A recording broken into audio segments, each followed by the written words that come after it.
video, we are going to do a sort of sound assortment, a cornucopia of sounds, if you will. And I'm just going to be showing you little bits and pieces of my personality through objects and props and art and just things that I like. If you are an OG listener or an OG subscriber from like way back in the day when I was like 15, 16, you probably have seen a video similar. I did do an old school cornucopia of sounds way back when. Just showing you guys like little bits and pieces of art and things, and I always love watching these types of videos where you kind of get a little glimpse into the background, the personality of the ASM artist. So I think it's a really nice way to get to know one another in that sense. So I'm always looking to watch videos like that. So I thought I would bring one to you guys. So without further ado, let me go ahead and show you a couple of things. Okay, so I have got here a cross stitch that I made like 2 years ago, which makes a really nice sound. I have this sort of really weird like passion for creating things, and finding new ways to make art is always a plus. So when I found out you could also do like some pretty cool designs with cross stitch, and I did not make up this design, by the way. I saw it on a Pinterest post and I swapped some colors around, but I wanted to see if I could do it. And by the end of this, my hand was like swollen red, because you're like constantly moving your fingers in the same sort of manner, and the needle gets like indents into your skin. If you're not used to it, right? If you don't have like calluses made for it. But I found out that I really do love to cross stitch. I've said this a million times before, but I feel like I am an old lady inside. In my soul, I am like 85 years old. And contemporarily, like at the same time, I'm also like at least 8. So yeah, I'm either 85 or 8. No in between. So I made this. It's like a two bamboo shoots with some leaves, and then all of these teeny tiny little cross stitch patterns, not going in any particular way, but it did make for a really nice effect. Growing up, I always saw like my nonna or my mom or some other older generation person cross stitching, but they were always very like elegant patterns, like with words, and it was very much like they got pieces of like a pattern and then put it underneath or on top, and then they'd sew on that pattern. It was always very formal and it looked very classic, so I was always shying away from that. So I was like, probably not a thing that I'd like or would put up around my house as art. It feels very like grandma-esque.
appears all good and well, beautiful, gorgeous, aesthetically pleasing, yes.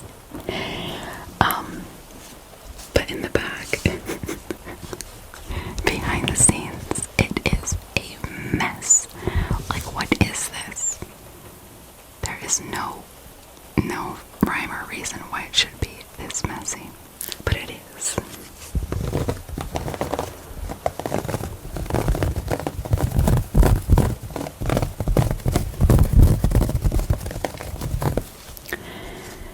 But yeah, I have this hanging up on top of my computer, like in my desk area, along with another cross stitch that I made, which has a leaf on it, and it says "Leave me alone," and I love it.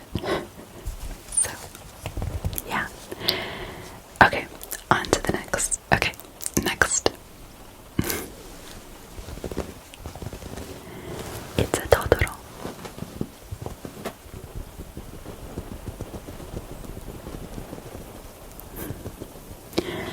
I am such a Studio Ghibli or Ghibli fan. You could say it like Miyazaki does. You could say it like an Italian person would. Being that Miyazaki is a huge fan of Italy and the culture, you can see a lot of the influence in the films as well.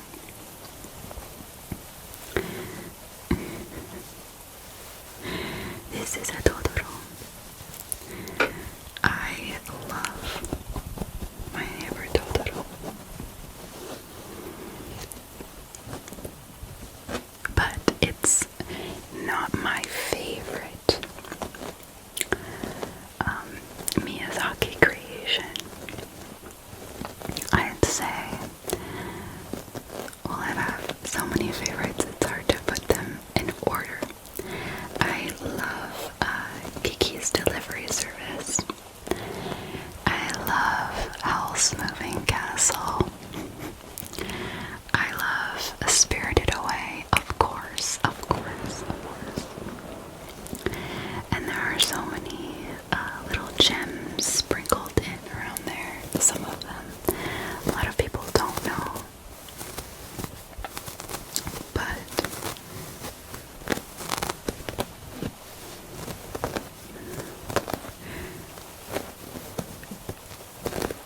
watching a Miyazaki movie is like curling up under a bunch of blankets on a chilly, rainy day and having your favorite warm drink with you. Like, it's that feeling in movie format. Or at least that's how I associate it.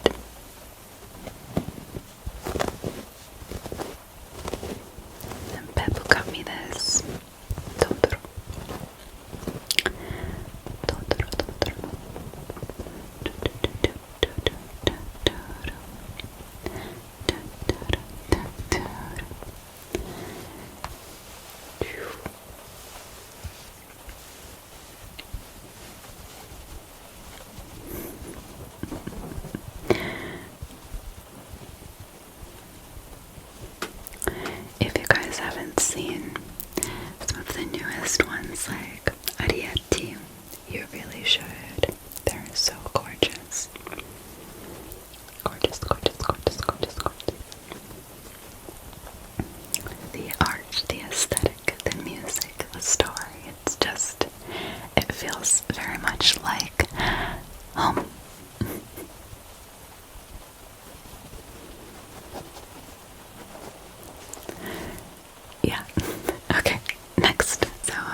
first grade. Then I did second grade in Italy, and then we came to Canada and I did third grade, so I knew how to read in English, but I never had that spark until I read this book. And so I was curious one day and I said to myself, what if I get it and I try to reread it and see like what the fuss was about, you know, when I was a kid. Like, why did I like it so much? And I read a few chapters and I'm like, it's not bad, but I can definitely tell it was written or meant to be read by a younger generation. But still, it brings back a lot of nostalgia for me. I remember reading this and then like Charlie and the Chocolate Factory, and right after we read that as a class, because we had to read that one as a class, we watched the movie, the old one with Gene Wilder. And I just remember that the third grade was the best grade for me. Like, I loved it so much. I don't know why. Like, and you would think it would be the opposite. Coming to a new country and like having to meet new friends, new house, new everything, new language. Because like for a whole year I was just in, you know, speaking in Italian. And yeah, but no, it was like the best because everyone made me feel so welcome. And yeah, so I look back at that particular year as like the best year in my whole schooling. Actually, that school was just the absolute best memories for me. That first school. So yeah, the Westing game. If you are curious or interested, I could read you the plot of this book. Okay. For 25 years, Ellen Raskin's Newbery medal-winning The Westing Game has been an enduring favorite. This highly inventive mystery involves 16 people, including a dressmaker, a secretary, an inventor, a doctor, a judge, a bookie, a burglar, and a bomber, who are invited to the reading of the very strange will of the very rich Samuel W. Westing. They could become millionaires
actually, was it with the DS or 3DS, with a new leaf, and I have it here as well. And I remember playing for hours on end.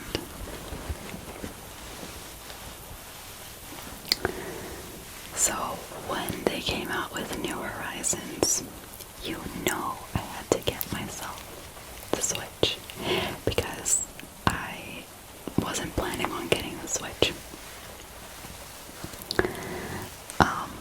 But when I saw that they were gonna do an Animal Crossing, I was like, yeah, no, I have to get it.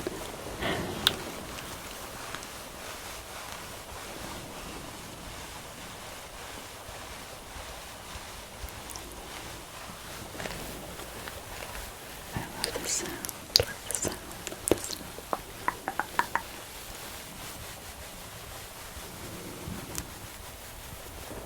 She's one of my favorite characters. I'm pretty sure that she and Blathers are related somehow, right? Can somebody clear that up for me? Because I feel like her and Blathers are related, you know?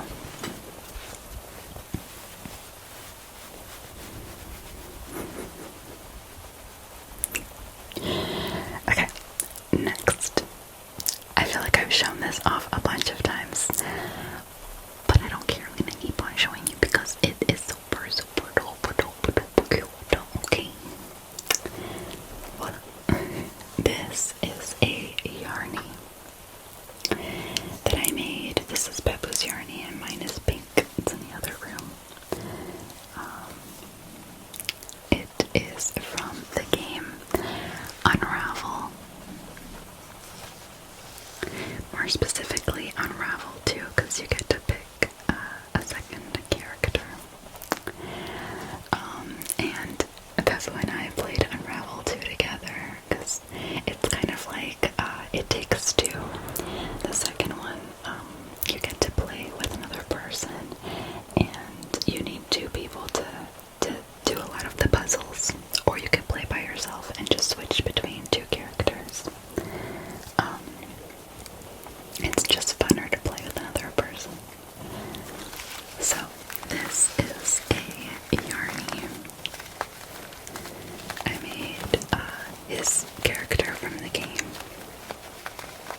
He wanted a Yarny that was yellow with 4 horns.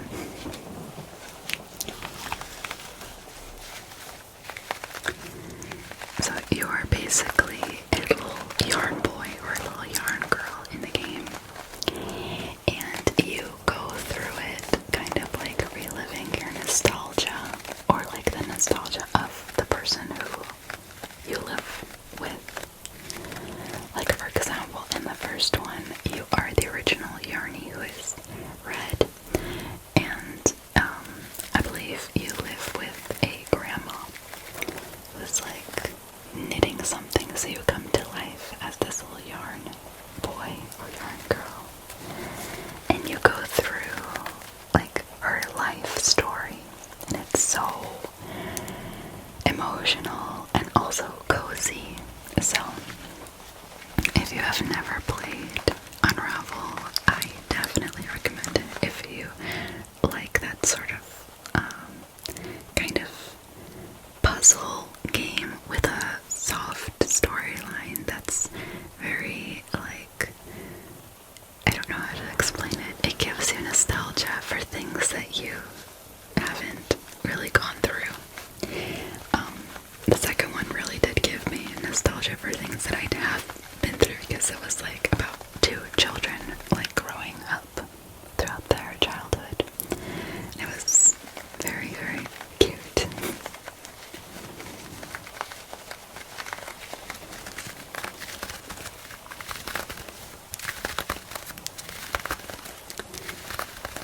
And you are attached.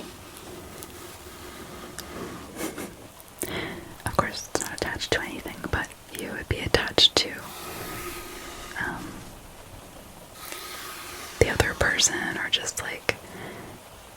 yarn ball in general.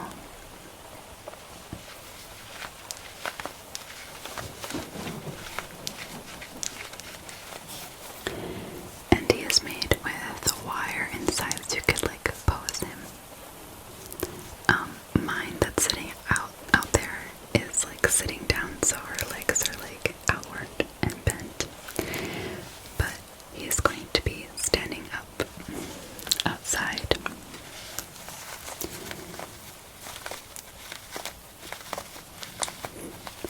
And I followed the tutorial on how to make him from the actual creators of the game, the Unravel game. But theirs are so much cuter, of course they are. Of course they are.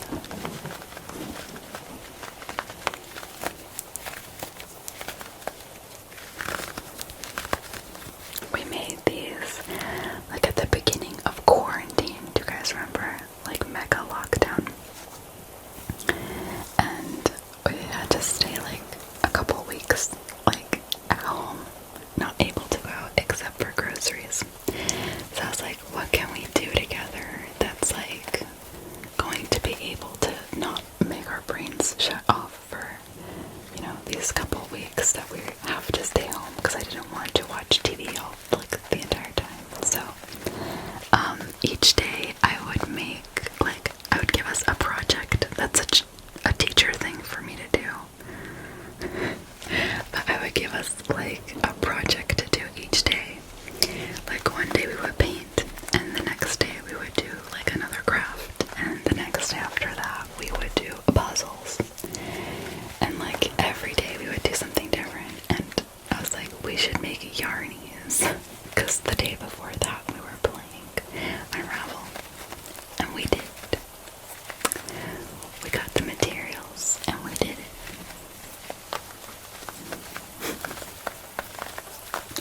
And I still love him. I love him so much. I don't believe they're supposed to be this big. I think they're supposed to be smaller. But it's for display, okay? Don't judge me. Last but not least, as I'm going along with the theme of creating stuff, you guys know I like making things. I've been posting about this over on Twitter. If you do not follow me on Twitter, that's where I'm like the most active, I guess. But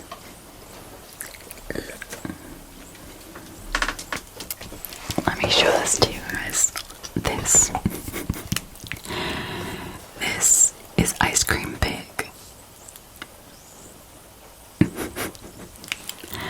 Ice Cream Pig loves ice cream. Okay, look at that. I put glitter on it to make it like kind of like he is in awe, in shock of all of this ice cream that's being offered to him, you know. Yeah. So this is Ice Cream Pig. I love painting. But I just feel like I never have any time to paint.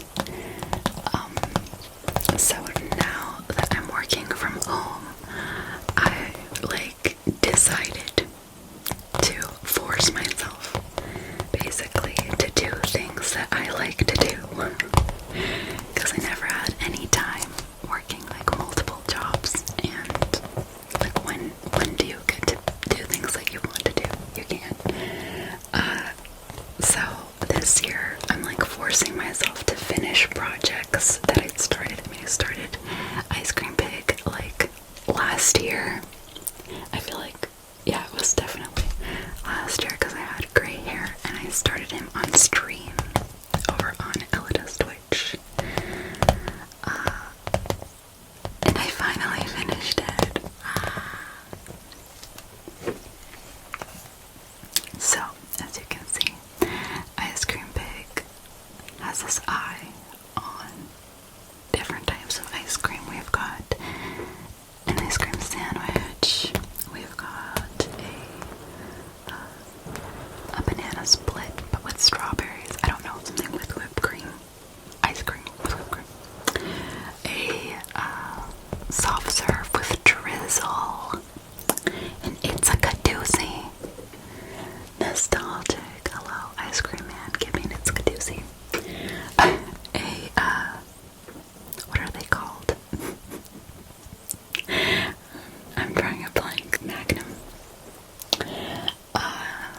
strawberry ice cream, an orange popsicle. Hello, classic. Classic. We got a mint chocolate chip over here, another popsicle. Just a lot of ice creams being offered to this adorable little piggy.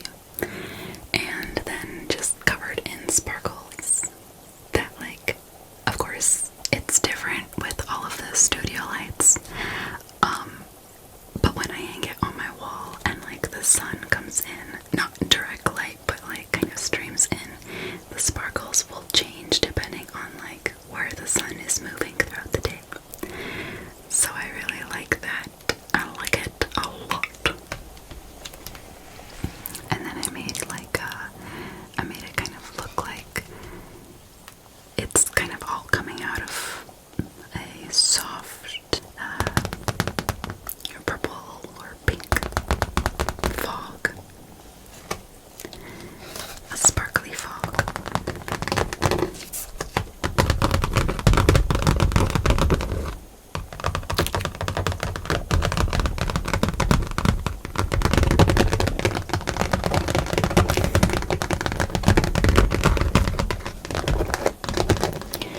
I should really figure out how to make prints of these.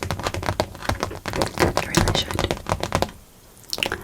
Look at that little face. Do you want to squeeze it? Yes.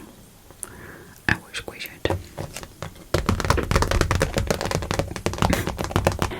So those were just a couple of things that, I don't know, that I liked, that I wanted you guys to know about me. Maybe just a little bit of a ramble, but I hope that you enjoyed either way. You found some stuff interesting, that maybe something inspires you, or that you just relaxed to the sound of me blabbing away. Oh, and I also made these earrings. You like them? These are waffles, and these are pancakes.